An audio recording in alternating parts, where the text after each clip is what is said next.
Hey everybody, failed entrepreneur, back at it again, just out of the shower, start my day off right, and wanted to get a video in on some of the weird, wacky economic fallout that's been going on, of course, because of the coronavirus, and of course, if you clicked on the video, talking about oil, right? So oil did something very peculiar the other day in that the oil prices went negative, right? What the hell does that mean? Basically, the supply is so large, the demand is so low that the equilibrium price for oil actually went like below zero. I didn't even know that was possible until this happened, right?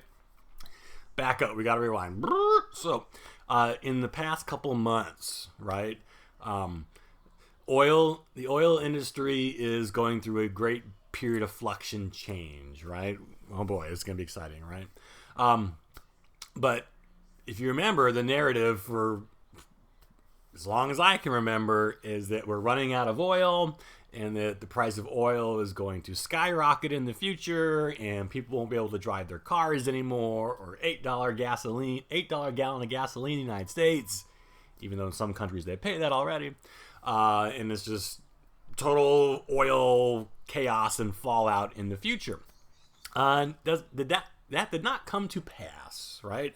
In the last couple of years, we've actually seen oil supplies increase, which was suppressing and keeping prices down, largely thanks to a couple of factors. Number one, the United States, because of all the massive amount of fracking we're doing, frack.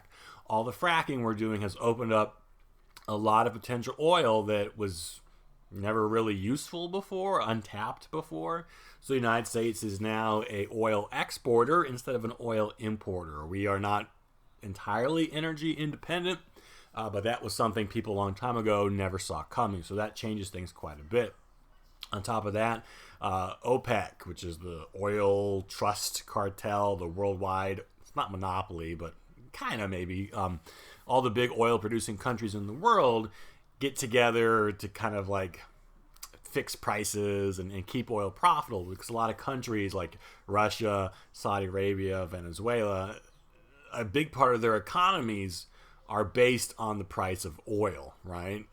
And so when oil is well and strong, those countries are pretty wealthy, money is flowing in, and they do well. But when the price of oil is down, they really suffer and they hurt, because that's their kind of one of their main sources of income isn't worth as much as it used to be. So tying your economy directly to oil is quite the roller coaster, and they're suffering. Saudi Arabia is suffering right now because of all the United States oil output, and they did not like this in the kingdom of Saud, you could say.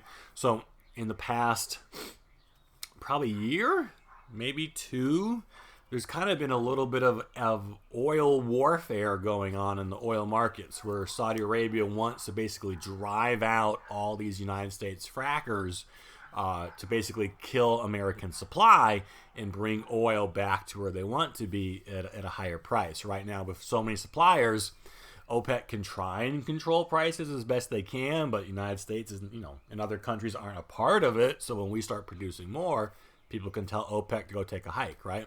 So what Saudi Arabia was doing, and it's kind of a gamble, but playing the long game here, is they were increasing the supply of oil that they were pumping out of the ground, right? Basically flooding the market with oil to try and drive prices down and make it basically unsustainable for American producers to stay in the game, right?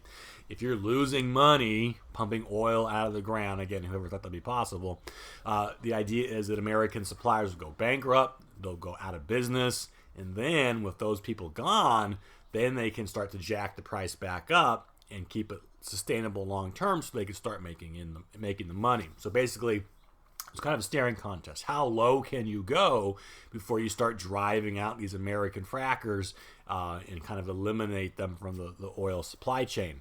Wasn't super successful. Frackers kind of saw, and they don't like it, but they could kind of I don't say operate on a shoestring budget, but they could go pretty low and probably a little bit, sustain a bit lower prices than Saudi Arabia kind of thought. So it was this kind of back and forth game of, like I said, trying to, stay survivable, but at the same time, other countries trying to push out the little guy, you could say, to try again, long term, bring oil back up. Anyway, that's all water under the bridge, because then coronavirus hits and it just blew everything up. Boom goes the dynamite, right? So now we're making more oil than ever before. Oh, and it doesn't help that literally like in the past month, right before, OPEC or Saudi Arabia decided to go to war against the Russians and do the same thing to them, right? Is basically flood the market with oil to try and put pressure on Russian suppliers and kind of bring them back to the OPEC table. And way too much oil, right? Probably more oil is being pumped out of the ground now than has ever been before. And then there we go. Corona comes and boom goes the dynamite, and no one's using any oil anymore at all, right? China is a huge gobbler. Is that the economic term, gobbler? They are huge demand is coming from China. But again, when coronavirus hit them early on, they basically shut down as well. Their demand for oil should have been maybe a warning sign to other countries and definitely suppliers of maybe what to expect. But their demand has basically fallen to, well, not zero, but it's fallen quite a bit, right? And then when Corona hit around the world, domino effect, right? There's just no demand for oil anymore. No one is flying anymore. No one's driving anymore. My car sitting right outside my window, right? Insurance and car payment, that's $700 a month. A failed entrepreneur is paying basically so I can go to the grocery store whenever I want to. That's all I'm doing. Oh, what a pain, right?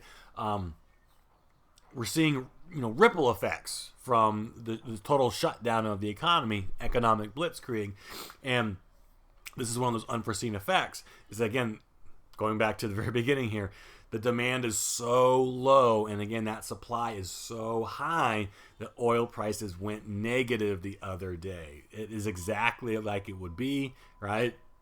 Nobody wants the stuff. It's not oil is a burden basically at this point. And I mean, theoretically, they just needed people, suppliers, and take the oil off of our hands because we have too much. Oil takes up a lot of space. Oil has a certain shelf life. You just can't. It's not like a bottle of wine or something. You just can't throw it into the cellar for a couple years and expect it to be okay. It won't be good anymore. It's also a little dangerous, kind of explosive and flammable.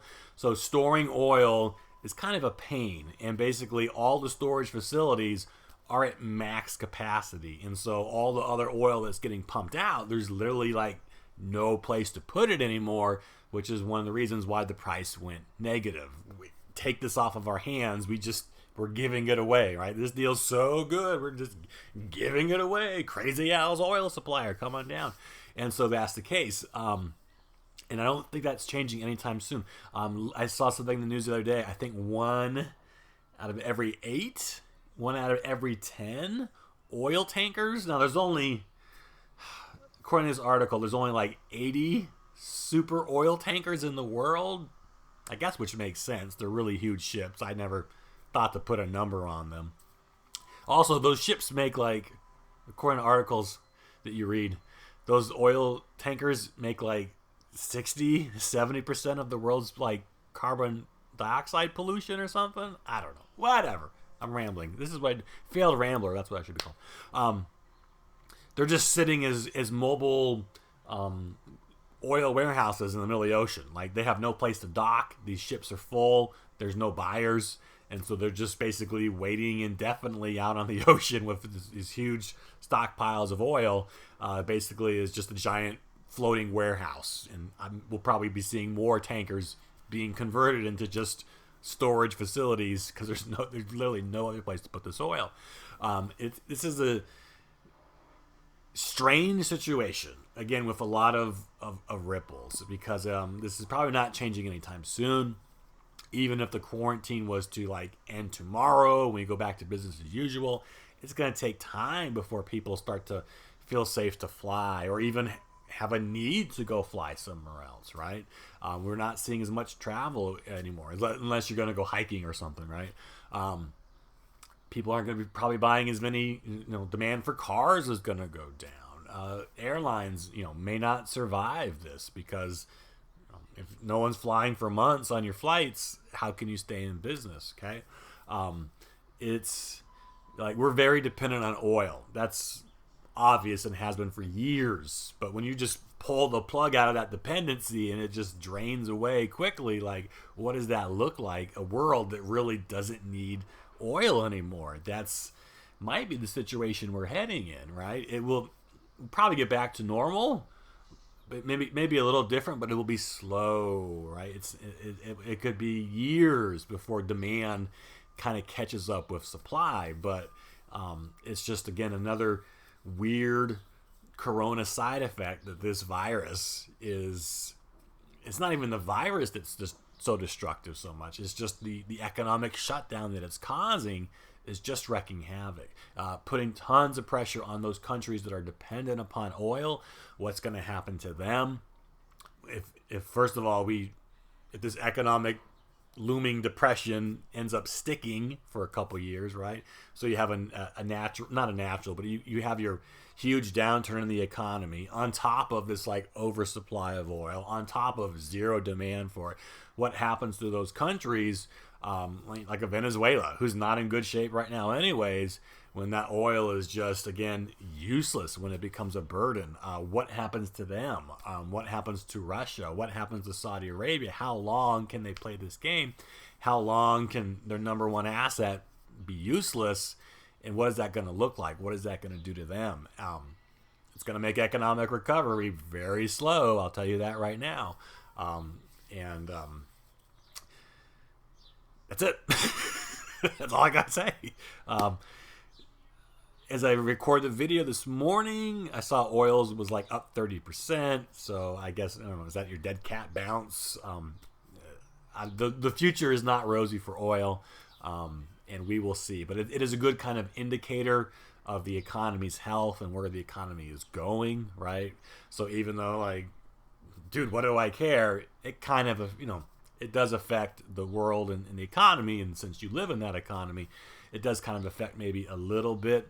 But something to keep an eye on, semi-interesting, and we'll see how this plays out. But it is, I don't think anybody ever would have predicted at any time that oil would be going negative, and it happened yesterday, and it might be happening again or some more in the future. So may you live in interesting times. All right, heads up for today. I got things to do. I know you do too. Thanks for watching. Hit subscribe, I guess, maybe. I don't know why, but whatever. I'm not a good seller. All right, I'll see you. Bye.